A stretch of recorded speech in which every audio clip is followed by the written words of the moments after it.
This is Breaking News Network Nigeria. You are highly welcome. Please do relax and watch. The 10 IPOB leader, Mazi Nnamdi Kanu, drags Buhari, Southeast governors, and others to court. The 10 leader of the indigenous people of Biafra, IPOB, Nnamdi Kanu, has filed a lawsuit against the federal government for labeling his group as a terrorist organization.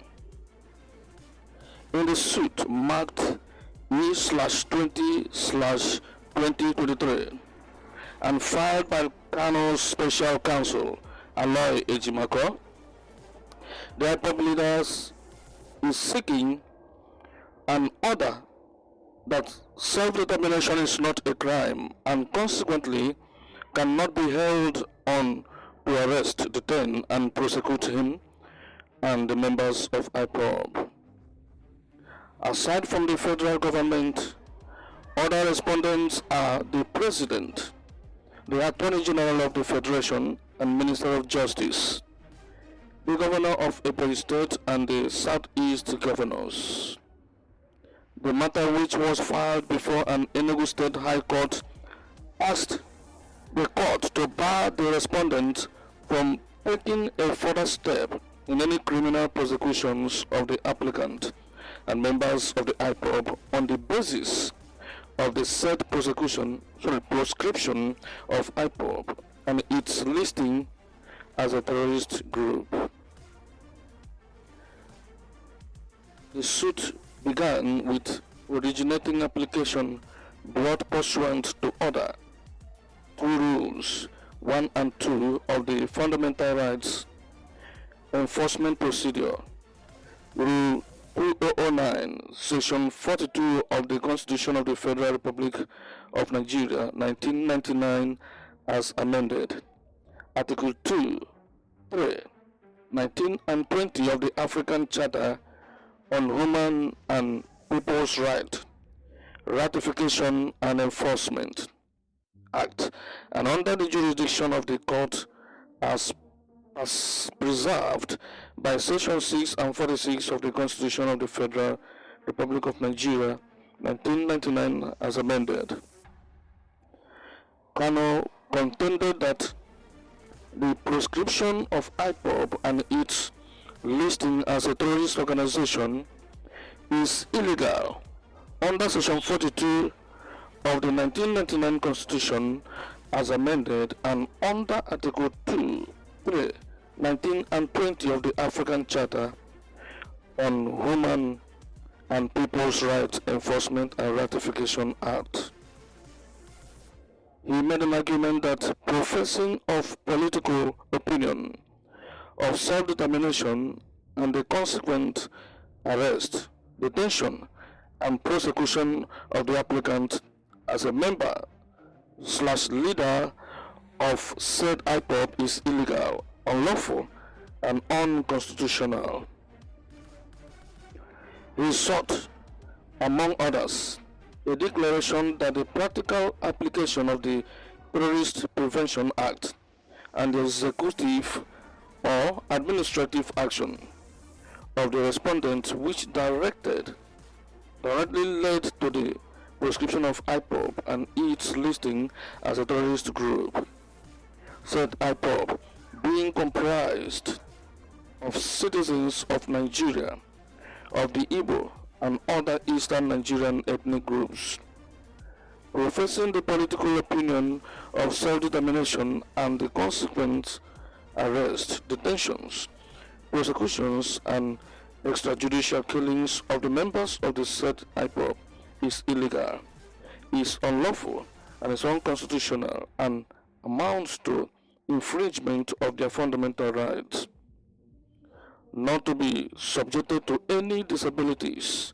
and restrictions on the basis of their ethnicity as enshrined and guaranteed under Section 42 of the Constitution of the Federal Republic of Nigeria, 1999, as amended, and their fundamental right as enshrined under Article 2, Article 3, Article 19 and Article 20 of the African Charter of Human and People's Rights Enforcement and Ratification Right. A declaration that self-determination is not a crime and thus cannot be used as a basis to arrest, to detain, and to prosecute the applicant and members of IPOB. It further argued for clarity and contrasting examples of such other similarly situated groups of other ethnicities to which same disabilities or restrictions are not subjected, including the following. 1. The Iowa Youth Forum, mainly of Hausa Fulani ethnic stock. 2. The Odua People's Congress, mainly of Yoruba ethnic stock. 3. The Miyetti Allah, mainly of Hausa Fulani stock. 4. The Niger Delta Avengers, mainly of Ijaw ethnic stock. 5. The notorious murderous Fulani headsmen, mainly of Fulani ethnic stock.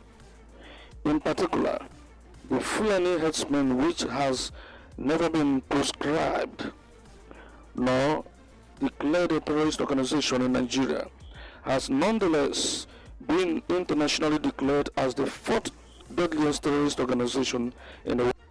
Wow.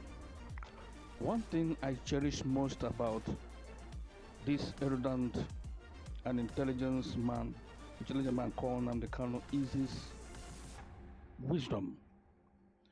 Sometimes he grabs federal government in ways they can't escape. You can see the suit. He sued the Southeast governors, especially the governor of Ebonyi State. He sues President Muhammadu Buhari and the Attorney General of the Federation for detaining and maltreating IPOB members and the leader, detaining them unconstitutionally and proscribing them. According to him, he has quoted the law, the Constitution of Nigeria, the law as amended in 1999. So, you see, all his argument is based on the laws of this country. That is why all the lawsuits filed against him, he has won them all. He won all of them, from 11 count charges to 13 count charges. He was acquitted and discharged of all them all. Now there is a new and fresh case filed against federal government that they should in no wise proscribe his group. One, because they are duly registered.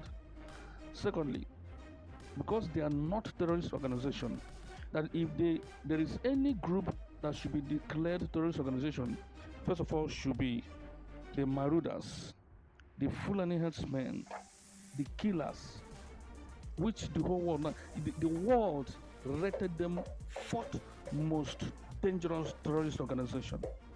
But still, the federal government is still pampering them. Federal government has decided not to proscribe them.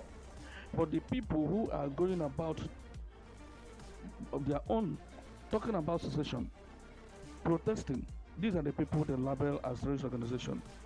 Well, no thanks to the federal government, no thanks to the Lai Mohammed. I even wonder where Lai Mohammed is right now.